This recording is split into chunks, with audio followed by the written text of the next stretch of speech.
Nós separamos esse final de semana para falar de Pentecoste. Pentecoste, na verdade, seria sexta-feira, o dia exatamente. Então, Pentecoste é uma festa bíblica, uma das festas da Bíblia. Uma das festas que o povo hebreu celebrava no Antigo Testamento. Festas essas que se perduram até hoje em Israel. É interessante que Pentecoste ele acontece 50 dias após a Páscoa. A Bíblia vai nos contar a história de que o povo celebra ao Senhor essa festa como sendo a grande festa da colheita. Cortes vem de corte, Pentecoste seria o pronunciamento correto, mas para o português a transliteração da palavra ficou Pentecostes, porque penta de 50, costes de corte. Então o povo tinha um corte de colheita, que era a primeira grande colheita que eles teriam no ano, vindo pós-chuva seródia, e aí eles podiam apresentar ao Senhor como oferta essa primeira colheita. Falamos pela manhã, depois você ouve isso lá no canal, nosso canal no YouTube. E nós entendemos que Pentecoste no Novo Testamento aponta para o derramar do Espírito sobre toda a carne, profetizado por aquele simples profeta chamado Joel, que nem é tão famoso, mas o texto que ele traz, Joel capítulo 2, mostra para a gente o quanto esse homem é importante e o quanto essa palavra é pontual para o tempo novo que a igreja se estabelece. Pentecoste, irmãos, aponta para uma restauração plena de Deus em um relacionamento do homem para com o Senhor, naquilo que o Senhor está fazendo sobre a nossa trajetória. É interessante que a igreja não vive sem o derramar do Espírito. Ele fora trazido sobre a igreja para um tempo não só de restauração, mas de estartar da igreja para o poder de Deus. E aí, quando a gente vai falar de Pentecoste, vai sempre apontar para a figura do Espírito Santo. Por quê? Porque ele inaugura. A maior colheita que a igreja primitiva teve foi aquela, no dia de Pentecoste. Pedro levanta-se no meio de homens que estavam em Jerusalém, de pelo menos 17 nações diferentes. Ele começa a proclamar aquilo que Joel declarou 600 anos antes daquele momento. Havia um entendimento no coração de Israel de que um dia o Senhor derramaria seu Espírito sobre toda a carne, profetizado por um profeta. Sabemos que no Antigo Testamento 4 figuras apenas eram portadoras do Espírito de Deus.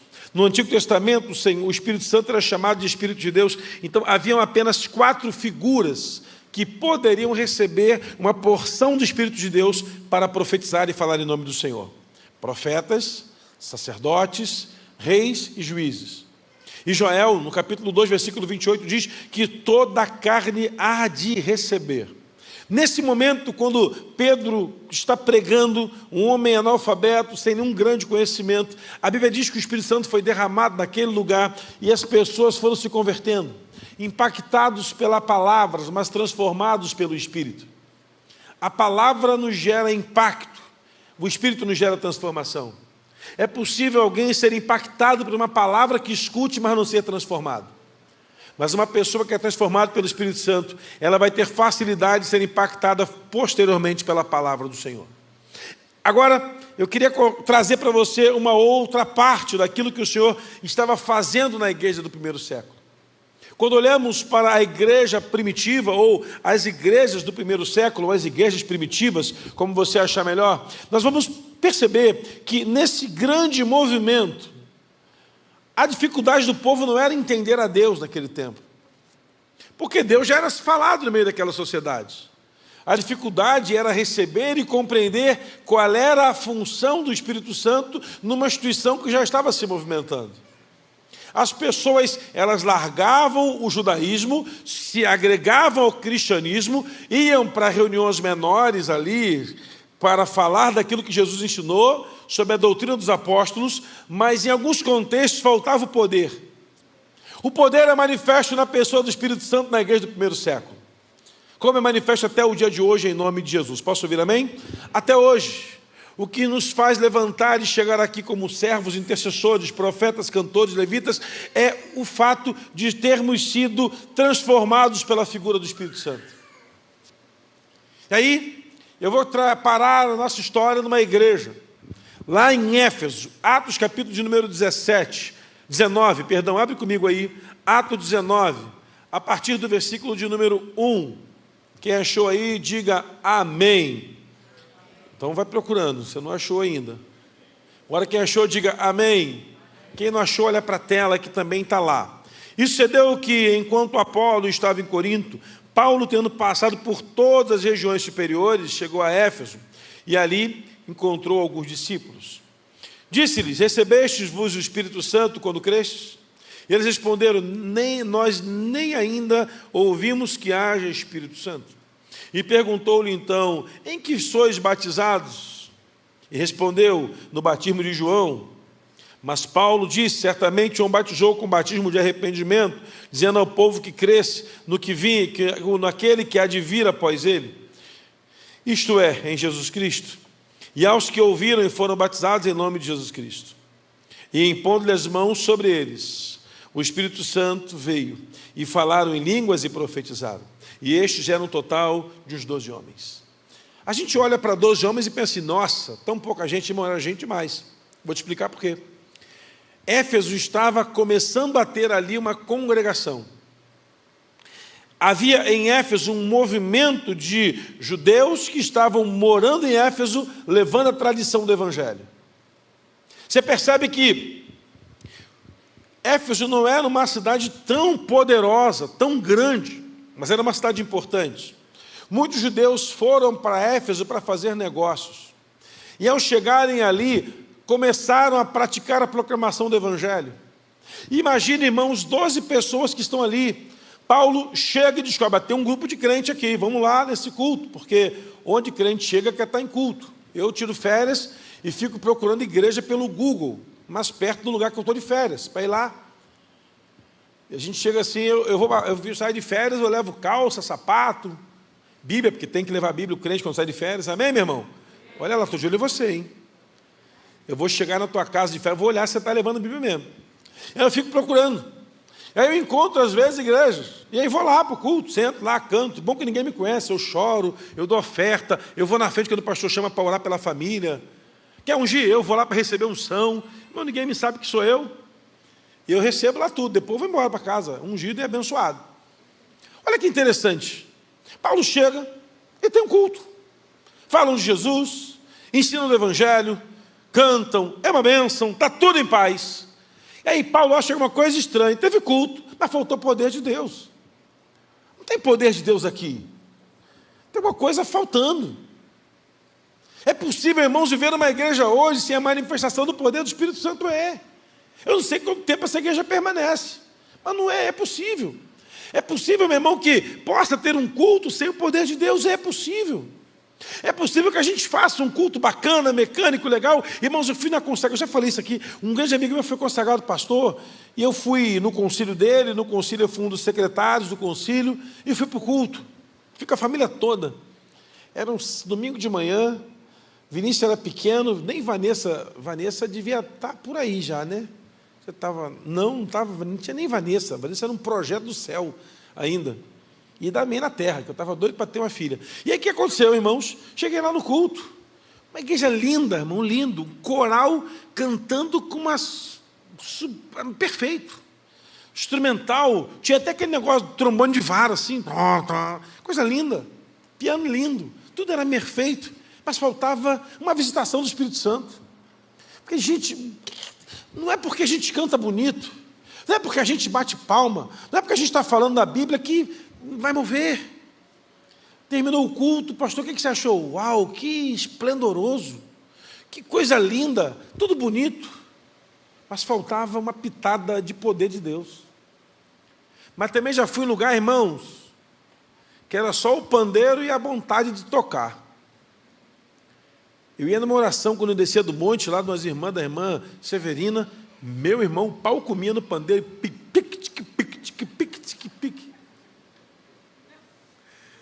E eu ajoelhava lá e orava até o joelho arrebentar.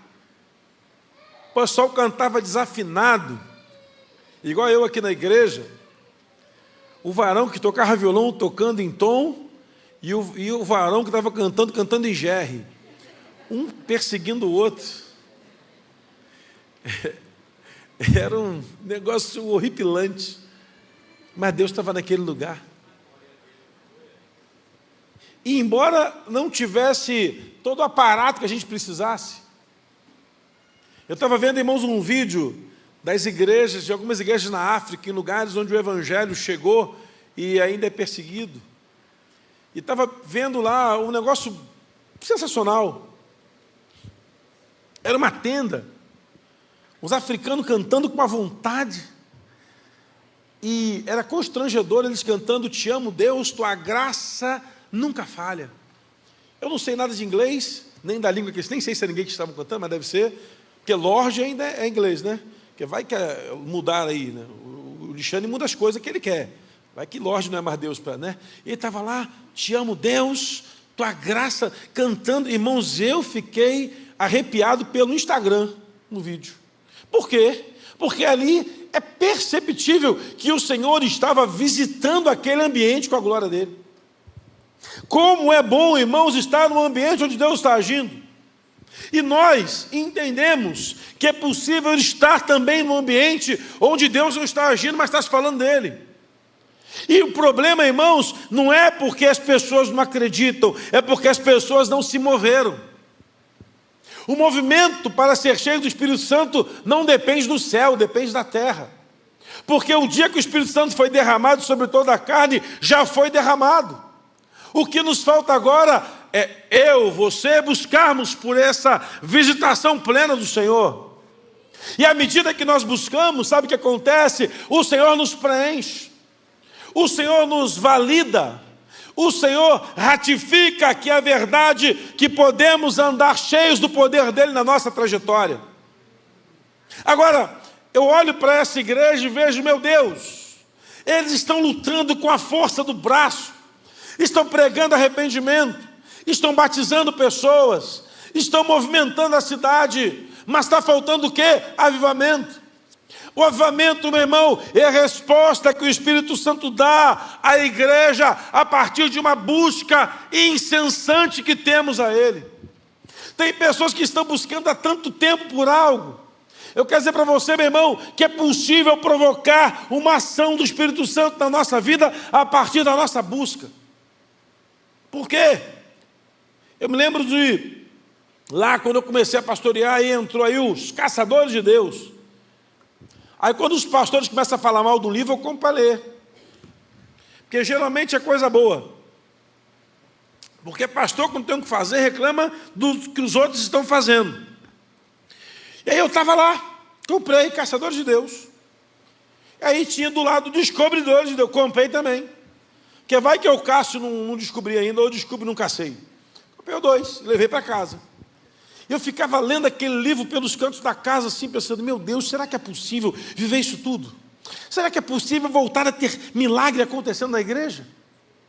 Porque, sabe o que me impressionou, irmãos? É que nós somos de uma igreja, de uma tradição cristã, que, com o passar do tempo, foi deixando o milagre de lado em detrimento do ensino. E não é problema ter ensino. O que me choca é que nós, às vezes, temos medo de buscar pelo poder, para não passar vergonha. Um dia alguém falou assim, pastor, você já orou por alguém que não foi curado? Olha, eu vou te confessar um negócio. Eu já orei por mais gente que não foi curada do que por gente que foi curada. Mas nem por isso eu parei de orar. Porque se eu celebrar por aquele que foi curado, eu vou estar atribuindo a vitória ao meu movimento. Por outro lado, se eu me entristecer em orar por alguém que não foi curado, sabe o que acontece? Eu também estou atribuindo a minha força a esse movimento. Então faça uma coisa, irmão, comece a provocar milagre, comece a orar por enfermos, comece a pregar Jesus. Pastor, mas se não for curado, problema de Deus. E se a pessoa for curada, problema de Deus também. Agora, se eu não crer, aí é problema seu. Porque é você que tem que andar pela fé. A fé não tem a ver com Deus aumentar a nossa, tem a ver com eu praticá-la. Eu, quando era criança, eu vi uma irmã orando uma vez, Senhor, aumenta a nossa fé em Ti. Eu orava assim também, quando eu era analfabeto bíblico, aumenta a minha fé no Senhor, Senhor, me aumenta a fé em Ti. Até que eu comecei a perceber o seguinte, a fé já está aí. Para ela ser aumentada, eu tenho que praticar ações de fé. Você quer ver o exemplo? Simples. Se eu não praticar as ações de fé, não vai crescer. A Bíblia diz que fé é firme fundamento de coisas que não se veem. Eu preciso primeiro não ter algo tangível para começar a crer que Deus está fazendo. Fé. Exemplo prático disso. O cidadão olha lá para um terreno e fala assim, aqui vai ser construída uma casa. E aí eu olho, só vejo o terreno e o capim. Mas chega lá o arquiteto, chega lá o engenheiro, chega lá o projetista do projeto, ele pega um papel, pega uma caneta, ele pega um papel, um lápis, ele começa a desenhar, ó, aqui tanto por tanto, aí ele pega uma trena, e ele mede, e ele puxa, e ele estica, e ele calcula o fundamento, aí ele vem com uma planta pronta e me entrega. Continua sem acontecer nada, irmão. Eu continuo só vendo terreno agora com mato comido em uma parte. Aí ele começa a construir. E aí começa a cavar o buraco, enche de concreto e tampa o buraco. Continua ainda só terreno. E aí levanta as colunas. A gente começa a ver forma. Está sem forma e vazio, mas tem alguma coisa. E com o passar do tempo está pronto. Onde a fé se envolve nisso? Primeiro, quando eu olho não vejo nada, mas aquele que vai construir já está conseguindo ver construído. Eu não estou vendo, porque eu não sou dono do lote. Então, para mim, se vai ser construído, se não vai fazer diferença. Mas para quem vai construir, vai, porque ele tem que aplicar fé. E a fé se move pela nossa criatividade. Eu começo a olhar e pensar, olha, aqui vai ter uma área assim, daquele jeito, dessa forma. E quando vai sendo construído, a execução do projeto é a ação da fé. Na caminhada espiritual, quando você está orando para alguém ser transformado, você começa a orar pela família, pela esposa, por um enfermo, e você começa a orar, é a mesma coisa, é um lote vazio, mas você começa no seu coração a atribuir fé. É como cavar, é como colocar os alicerces, é como levantar as colunas, é como colocar a estrutura. Por quê? Porque à medida que você vai alimentando o seu coração de fé, de expectativa, de certeza, Deus vai construindo uma grande obra no seu coração para que você crê, de fato, vai ficar de pé. Sabe por quê? Porque você atribuiu fé. Agora, quem anda vazio do Espírito Santo vai construir coisas pequenas. Mas quem anda impulsionado pelo Espírito Santo sempre há de construir coisas grandes em nome de Jesus. Porque fé é assim. Primeiro você coloca o pé, depois Deus coloca o chão. Quando você coloca o pé naquilo que você não sabe, Deus move em favor daquilo que você não viu, mas creu. Porque fé é firme fundamento de coisas que não se veem. Eu não estou vendo, mas eu creio que vai acontecer em nome de Jesus. Essa é a primeira obra do Espírito Santo, nos convencer para o arrependimento. E à medida que Ele nos convence para o arrependimento, Ele nos impulsiona a andar para uma vida de coisas sobrenaturais. Agora, como que eu vou encontrar o sobrenatural se eu estou num movimento que Deus está ali, mas o Espírito Santo não está se movendo? Então Paulo chega e percebe, essa igreja está uma bênção, mas falta poder de Deus. Ninguém explicou para eles qual era a ação do Espírito. Ninguém explicou para eles que ao menos havia Espírito Santo. Filipe, o diácono, a gente crê que é ele, está pregando em Samaria, o fogo está pegando, gente se convertendo, está uma bênção. E aí os apóstolos chegam lá, em Atos capítulo 8, chegam lá, Pedro e João, com fé, está tudo bem, mas está faltando o Espírito Santo. E ele impõe as mãos sobre as pessoas, e elas são todas cheias do Espírito Santo. Essa obra do mover do Espírito em Atos, irmãos, não pode ficar paralisada nos nossos dias, no tempo de hoje. Nós não podemos paralisar a ação daquilo que Deus está fazendo. Então eu preciso provocar o milagre, eu preciso buscar por uma restauração, eu preciso ir atrás, declarando, Deus, eu creio pela fé que o Senhor há de fazer alguma coisa. Olha isso. Mas como provoca milagre? Falei pela manhã do Bartimeu, sentado na beira do caminho, o cara era cego, e ele ouve que Jesus está passando, ele começa a gritar, Jesus, filho de Davi, tem compaixão de mim. E o povo para de gritar. E manda ele parar e ele grita mais alto. Para de gritar, ele grita mais alto. Os discípulos vão lá, Senhor, despede, está gritando muito. E não traz ele aqui.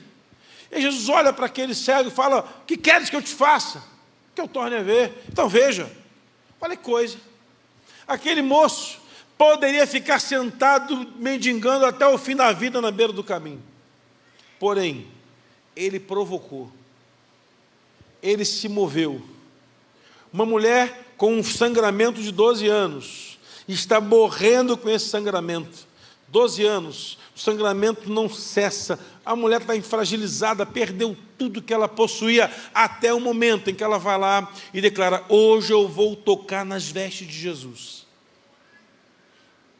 Eu fico olhando para essa mulher e penso: rapaz, que ousadia. E o texto fala, porque ela tinha fé no seu coração, e diz: que se eu somente tocar nas vestes, eu serei curada. A multidão está apertando Jesus, essa mulher vem, toca nas vestes, é curada, ela está indo embora sem sangramento, ela sentiu o seu corpo liberto. Jesus falou: para, alguém me tocou. E ela se apresenta: foi eu, a tua fé te salvou. Ela provocou. Pastor, como é que eu vou provocar milagre? Jejuando por alguém, orando por alguém. Pastor, mas se Deus não curar, deixa que Deus vai agir. Vai lá orar, chega lá e ore, chega lá e profetize, chega lá e interceda, leva o óleo da unção, coloque a unção sobre o enfermo e: Senhor, eu quero orar para que o Senhor opere um milagre. Meu irmão, eu creio que Deus vai começar a usar você para operar milagres por essa cidade, em nome de Jesus. Agora receba essa palavra: você está impulsionado a sair por aqui no poder do Espírito Santo para operar milagres no poder do nome de Jesus. Amém? Faça isso. Irmãos, eu era novo na fé, quer dizer, eu era pastor novo, não sabia nem como é que era isso. E aí tinha um moço, que um diácono da igreja, que é do nosso primeiro ministério, ele estava evangelizando o seu Manuel. Eu fui lá visitar, e o cara tinha uma doença muito agressiva no estômago, um câncer agressivo no estômago, já havia tratado uma vez, estava só piorando. E eu fui lá orar por ele, e orei por ele, e comecei a orar por ele, e eu fui para cá: Senhor, opera um milagre na vida desse cara, que ele mude de vida. E aí passou um tempo, ele mandou eu voltar lá, eu voltei lá: pastor, o senhor não vai acreditar, eu fui curado. Não, eu vou acreditar sim, claro que eu vou acreditar. Foi, que bom. Agora você tem que ter a vida para Jesus. Não, pastor, não posso. Porque como é que eu vou ficar sem fumar, sem beber, sem andar? Que é Jesus não, eu só queria ser curado mesmo. Eu fiquei com uma raiva, quase que eu orei para ele ficar doente de novo. E eu orando por outras pessoas que não ficavam boas, e ele ficou. Vai entender Deus se movendo, irmãos. Vai entender. Eu me lembro de um amigo que estava orando por uma pessoa da igreja para ser curada e não aconteceu nada. Mas a mulher do cara que estava doente, ninguém orou por ela, ela ficou boa. Um pastor amigo com problema nos 2 joelhos para fazer uma cirurgia, e um diácono da igreja com problema nos 2 joelhos para fazer uma cirurgia. E esse diácono foi num culto e falou para o Senhor: cura o meu pastor para ele não precisar operar, em nome de Jesus. E o pastor, cheio de fé, Deus curou o diácono e operou o pastor.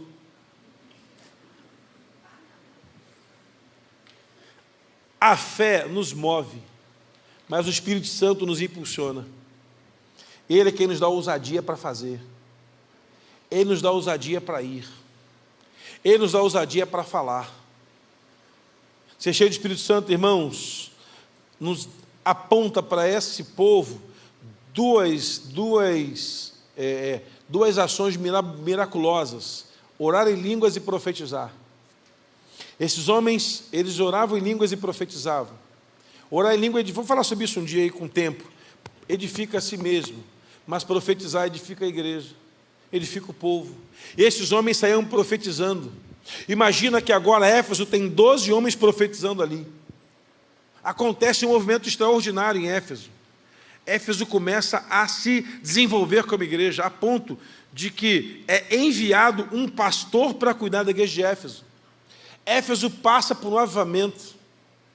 Aquela igreja com lá 12 pessoas se transforma numa igreja mais forte, mais forte, mais forte, e ela é fator de avivamento na região de onde eles estavam. Pessoas iam até Éfeso para receber poder do Espírito Santo.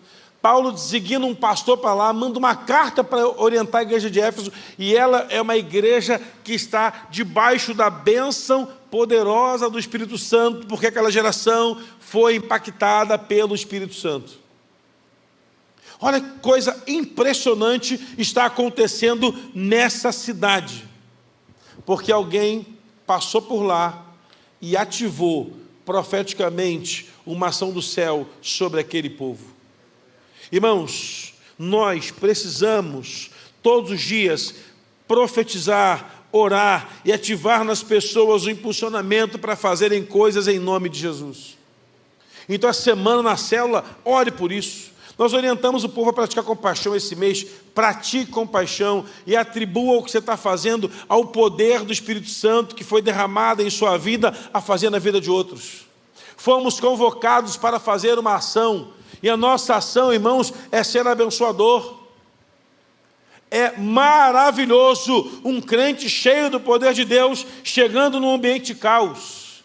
Onde está estabelecido o caos e chega um crente cheio de Deus, o milagre vai acontecer em nome de Jesus. Num lugar cheio de dificuldades, quando chega um crente cheio do poder do Espírito Santo, coisas extraordinárias vão acontecer. Há uma capacitação vinda do alto sobre aqueles homens analfabetos, sem nenhum tipo de conhecimento, para fazer uma grande obra. Sabe por quê? Porque o Senhor os ungiu para coisas extraordinárias. Jesus chega à sinagoga, ele lê o texto e fala: o Espírito do Senhor, ele está sobre mim, e ele me ungiu a proclamar libertação a cativos, a pôr em liberdade algemados, e a fazer algo extraordinário, a pregoar o ano aceitável do Senhor. Sabe qual é a nossa arma? O Espírito Santo. E sabe qual é a nossa tarefa? Libertar cativos, soltar algemas de oprimidos e a pregar o ano aceitável do Senhor. O Espírito Santo está movendo a igreja em todo esse tempo. O problema é que nós não queremos nos envolver com essa grande obra. Nós queremos poder para a gente, quando na verdade o poder de que o Senhor nos deu é para que a gente ministre a outros. O que recebemos do céu é para ser multiplicados em outros na terra. O que recebemos do alto é para multiplicar sobre outros em nome de Jesus. Eu estava vendo um grupo de pastores angolanos, e esses homens eles vão a enterros orar para pessoas ressuscitarem. Olha que ministério diferente. Tem um defunto? Tem. Vamos lá para o enterro. Aí vão para o enterro e ficam numa sala do lado orando para Deus falar se é para ressuscitar o morto ou não. Deus falar que é, eles vão lá e oram, o morto ressuscita. Falei, rapaz, que ministério bom, hein? Aí eles estavam dizendo o seguinte: não, mas não tem só esse, tem também o que ora pelos enfermos. A gente vai para os hospitais e fica na porta. Chega o doente, a gente, antes dele entrar no hospital, a gente ora por eles. Mas em que momento Deus deixa direção para vocês? E a fala do pastor foi o seguinte: Deus não deu direção nenhuma para a gente. A gente um dia leu na palavra que havia uma autoridade entregue à igreja. Nós só cremos e estamos praticando. Os sinais seguirão aqueles que creem. Quem crê em sinais de Deus, diga amém. Então vamos praticar sinais do Senhor nesse tempo. Começar a praticar sinais do Senhor. Só isso. Só isso. Vivi estava pregando no retiro de mulheres. Estava tendo uma célula lá em casa. O Vinícius inventou de jogar futebol lá no nosso jardim. E eu tinha uma raiva porque ele quebrava as plantinhas todas lá do jardim. As ixórias, as aleias, iam tudo embora. Acabou que eu larguei para lá e é melhor ter o filho do que ter a planta. Até porque eu também não cuidava da planta, era um jardineiro que ia lá e cortava tudo, limpava, eu nunca mexi naquilo lá. Eu só achava bonito para bater foto. Aí o Vinícius caiu, fraturou o braço. Quebrou um osso do braço. Aí ele começou a chorar. Aí eu peguei o Vinícius, fui para o hospital. Cheguei no hospital, fez o raio-x, falou: tem raio-x, está fraturado, tem que colocar gesso. Só que olha, irmão, olha que ponto. O gesseiro que coloca gesso também fraturou o braço e foi embora para casa. Só pode ser o capeta, irmão, não é possível. Eu falei: o que eu faço agora? O senhor tem que pegar o seu filho e levar para outro hospital de emergência, porque não vai dar para fazer. Aí eu pensei assim, cara, eu estou a 1 quilômetro do hospital público, já estou com raio-x na mão. A mulher, então vai lá no público, lá, pai, porque é melhor. Vanessa pequena, Vinícius com o braço, ele não estava achando, se ele chorasse, eu ia arrebentar ele, porque não era para ele estar chutando bola em vez de fazer a célula. Chegava em casa, uns adolescentes, sentados, uma penca de adolescente, falei, meu Deus do céu, não... Aí acabou a célula, machucou. Aí vai todo mundo embora, fica eu com ele fraturado. Aí botei no carro, fui para o hospital. Vanessa pequena, chorando, resmungando, porque vivia resmungando quando era pequena, depois de velha resmunga também, mas menos. Eu cheguei lá no hospital.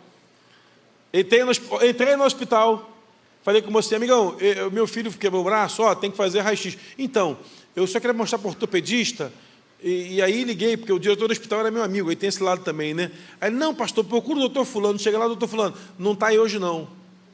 Eu não vou ligar também para o cara para deletar o funcionário. Mas consegui achar alguém que, olha, tem que engessar. Leva na área do gesso que vai fazer o gesso lá. Opa! Quando eu estava saindo, chega uma mãe, só de bermuda, descalça, com uma blusa de casa, o filho com uma fratura exposta no braço, de um jeito assim que parecia que não ia ter mais, ia ter que amputar. A imagem que era horrível. Tampei os olhos de Vanessa, para não ficar sem dormir aquela noite, porque a mãe não estava lá, ia ser mais difícil. Empurrei o Vinícius lá para a sala e entraram para poder fazer o curativo do menino, e uma confusão tremenda. Ele estava andando na casa, ele foi se apoiar num tanque de concreto, o tanque caiu em cima dele, fraturou o braço dele, fraturou exposta. E aquela mulher estava desesperada. E aí ela entrou no primeiro coletivo que teve, saltou no hospital, não tinha dinheiro, não tinha telefone para ligar para ninguém. Eu, calma que eu vou te ajudar, e aí liguei para um povo da igreja para ajudar a moça. Eu falei, olha, e ela foi para casa e passou. No dia seguinte, sábado, fui com os irmãos lá fazer uma visita. Chegamos lá, uma família debaixo de uma crise gigante. Falei, será que Deus fratura uma criança para orar por uma família? Só pode ser. Chegamos na casa, um grupo de crentes, aquela casa estava um caos. Entramos naquela casa, começamos a orar, a ungir. Aquele homem que era um crente, que havia largado a fé em Jesus, reconciliou com a fé com Jesus. Aquela mulher entregou a vida a Jesus. E os irmãos começaram a cuidar deles ali naquele momento. Aquele menino foi engessado, mas ele tem que fazer depois uma cirurgia, dias depois. Conseguiu-se a cirurgia, tratou-se aquele moço. Anos depois, aquela família estava congregando numa igreja, e eu era presidente do conselho de pastores, um dos presidentes do conselho de pastores da cidade. Eu estava no culto lá, numa igreja, e essa moça falou, o senhor lembra de mim? Eu falei assim, depende, meu irmão, o que aconteceu? Porque tem disso, o senhor lembra que o senhor pegou na igreja? Não, irmão, não lembro. O senhor foi lá em casa, meu filho, aquele caiu, fraturou o braço. Eu lembro, claro, o senhor não tem ideia do que aconteceu. Toda a minha família foi transformada em nome de Jesus. Falei, que bom, legal. Mas quando foi que ativou isso? Quando aquele grupo de crente entrou lá em casa, eu senti que um poder de Deus invadiu aquela casa. Eu falei, é isso mesmo que acontece, né? Ela é. Então que quando você entre numa casa, o poder de Deus também invada a casa quando você for em nome de Jesus. Nós carregamos o poder de Deus. O Senhor confiou à igreja essa autoridade. Não há nenhuma outra instituição na terra que expulsa demônios e liberta cativos. Não há nenhuma outra instituição na terra que promove milagres, senão a igreja. Não há nenhuma outra instituição na terra que anda debaixo de sinais e maravilhas. Deus estabeleceu sobre a igreja esse poder, e nessa noite o Senhor quer nos impulsionar a andarmos cheios do Espírito Santo. Deus quer nos impulsionar a isso. O nosso problema é que nós somos tímidos demais. A gente pensa assim, mas o que vão pensar de mim? Irmãos, eu estou preocupado com o que o céu vai se preocupar comigo. A missão é nossa. A missão é minha. A missão é sua.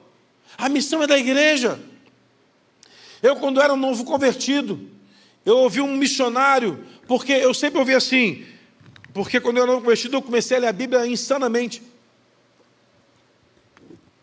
E aprendi assim, que as portas do inferno não vão prevalecer contra a igreja. Para mim estava resolvido.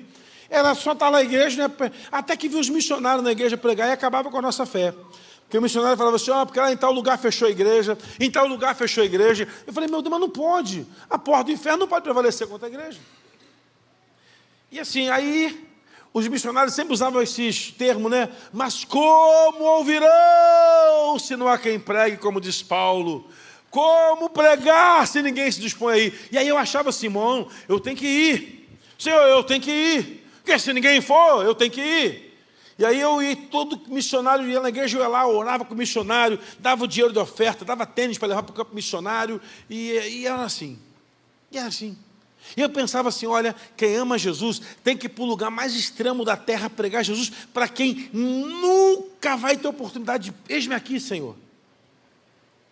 Eu achava que prova de amor a Jesus era ir pregar o evangelho lá na Somália, lá na Ucrânia, lá no Emirados Árabes, lá na Rússia, lá onde ninguém queria ir.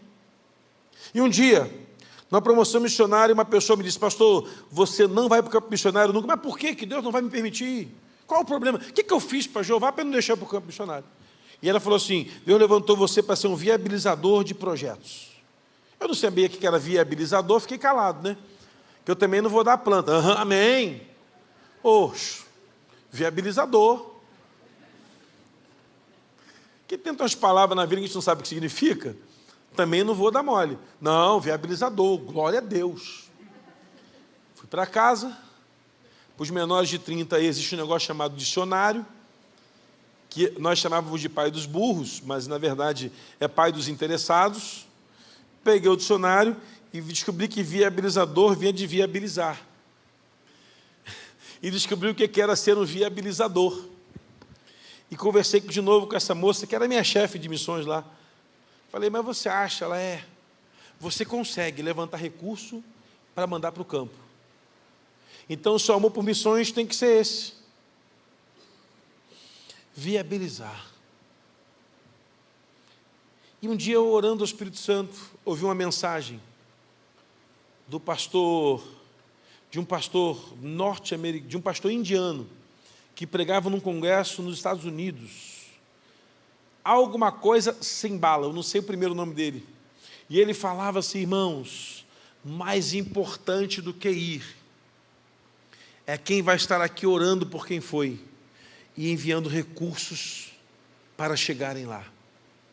Deus está potencializando uma igreja viabilizadora de recursos. Eu falei, eu sou esse aí. E aí eu comecei a pensar o seguinte, Senhor, ser missionário não é ir para um local onde ninguém chegou ainda, é entrar no carro do aplicativo e falar de Jesus. Quinta-feira fui almoçar com um pastor amigo, que estava aqui cantando na cidade, me mandou mensagem, a gente foi almoçar junto, e dali eu vim para a nossa reunião do colegiado de pastores, começa às 14 horas, e eu saí de lá, estava no shopping Curitiba, peguei o aplicativo, todo carro que eu chamava dizia não, estava chovendo, e aí eu fui do Black. No Black, quando eu botei 30 segundos, o carro encostou. Falei, uau, deixou a passageira, eu entrei. Entrei na chuva, falei com a moça e começamos a falar de Jesus. E essa moça falou, mas eu não creio ainda. Mas por que eu não creio ainda? E começamos a traçar um diálogo sobre quem era Jesus.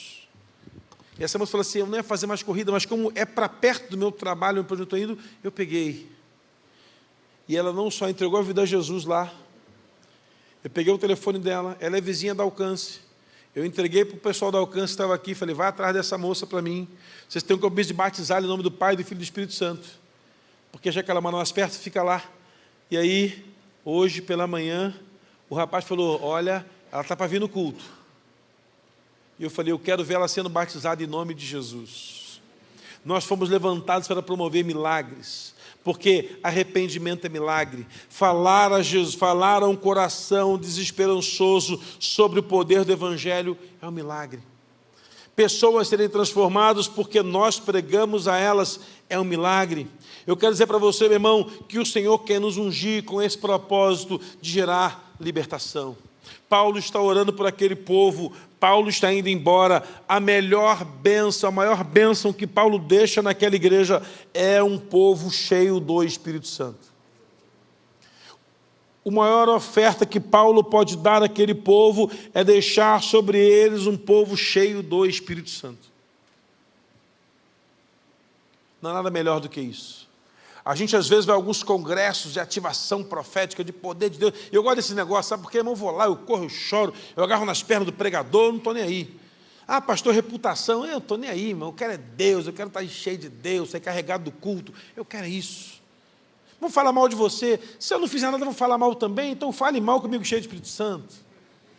Não estou preocupado com o que estão falando na terra. Eu estou preocupado com o que estão falando no inferno. O cara já é chato. Agora, cheio de Deus, vai ficar pior ainda.